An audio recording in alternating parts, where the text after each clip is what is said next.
Selamat sore semua, perkenalkan nama saya Karin Spenyanati Semolang dengan NIM 23024159. Saat ini saya akan mempresentasikan atau membedah sebuah kasus di mana kita diminta untuk mencari rute terbaik atau terpendek dari Jakarta ke Kediri.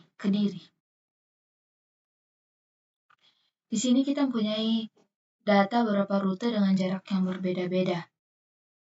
Nah, kita akan coba pakai 3 metode pencarian yaitu depth first search, breadth first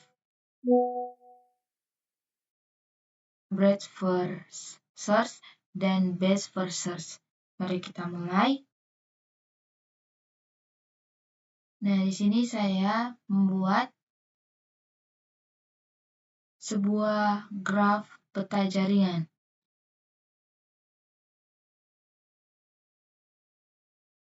Kalau mungkin teman-teman bertanya, graf atau peta jaringan ini adalah peta yang menunjukkan semua kota dan semua jalan yang menghubunginya. Peta ini statis dan tidak berubah. Di sini kita disuruh untuk mencari proses pencarian dengan pohon pencarian yang dilakukan oleh algoritma di atas peta tersebut. Setiap langkah yang diambil adalah algoritma. Misalnya kita dari Jakarta ke Purwokerto. Seperti membuat satu cabang di sebuah pohon. Meskipun ini adalah peta, namun cara algoritma menjelajahinya akan membentuk sebuah pohon pencarian.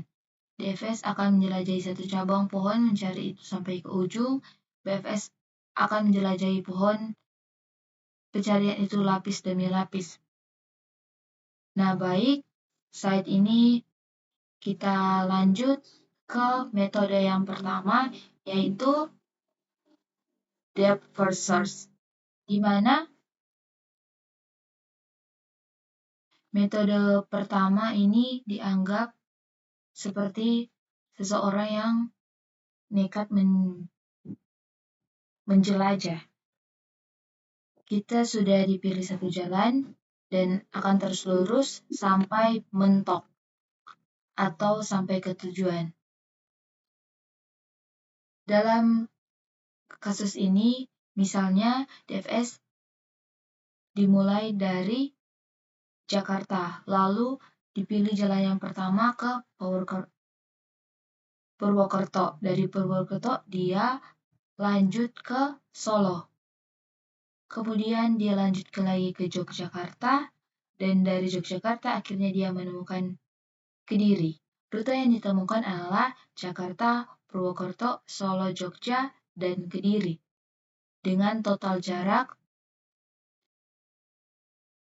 3.800 km. Jadi DFS berhasil menemukan rute, tapi ini belum tentu yang terpendek. Selanjutnya kita masuk ke metode yang kedua, yaitu breadth first search. Di mana ini dapat kita bilang sebagai metode yang hati-hati. Metode kedua ini dia bekerja seperti gelombang air. Pertama dia akan cek dulu seluruh kota yang terhubung langsung ke Jakarta, yaitu di sini ada kota Purwokerto, Jogja, dan Solo. Setelah dicek dan belum ada yang jadi tujuan akhir, baru dia akan lanjut mengecek semua tetangga dari 3 kota ini. Misalnya dia mengecek Yogyakarta, maka dia akan langsung menemukan Kediri. Metode ini akan selalu menemukan rute dengan jumlah kota singgahan yang paling sedikit. Dia hanya ke Jakarta, Jogja, langsung ke Kediri dengan total jarak 3.400 km.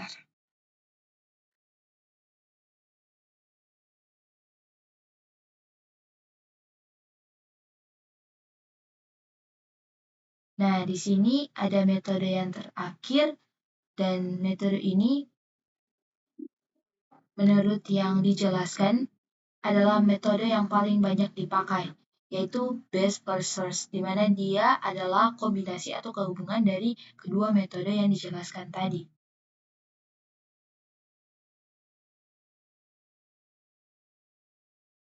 Dia dapat dibilang sebagai metode yang paling efisien.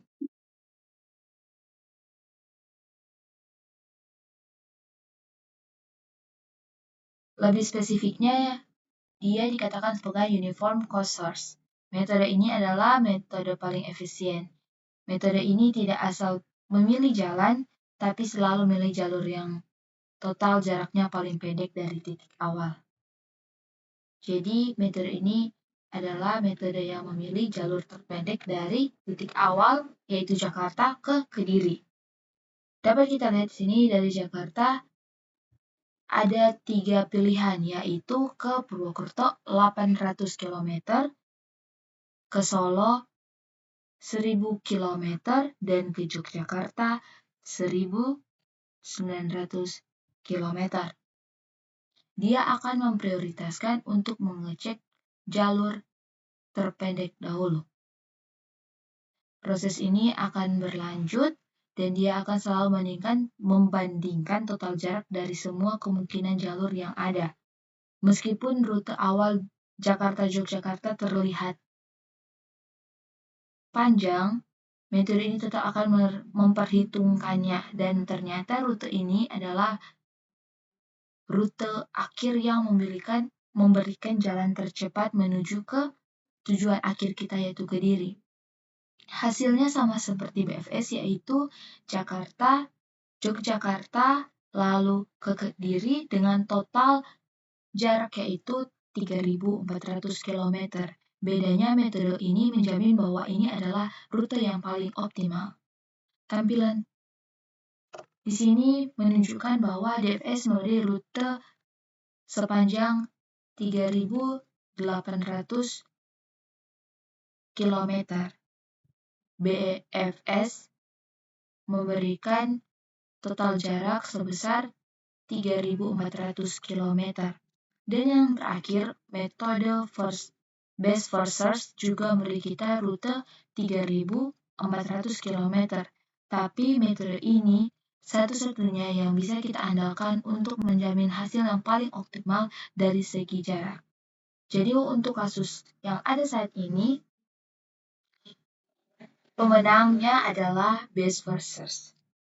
Seperti yang sudah dosen kami jelaskan di pertemuan sebelumnya, bahwa memang best first search ini adalah metode yang sering dipakai, dan ini adalah metode yang paling optimal untuk dijalankan atau lebih efisien.